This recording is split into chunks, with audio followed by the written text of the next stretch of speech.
Hi, my name is Shayla. These days I am spending a lot of time at home. I am helping with housework. I am doing a different activity. For example, this day I am washing my clothes. I am cooking dessert. I really enjoy cooking because it helps me relax.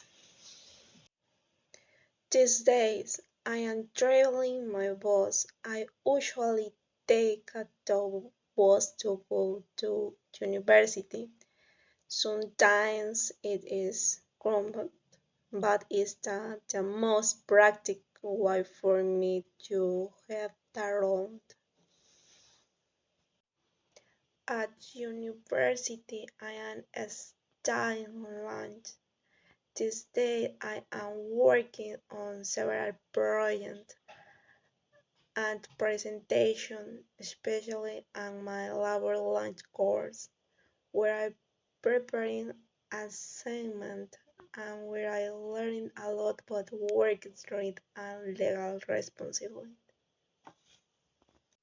Right now, I am recording this video and I am talking about my daily activities and also practicing my English. Thank you.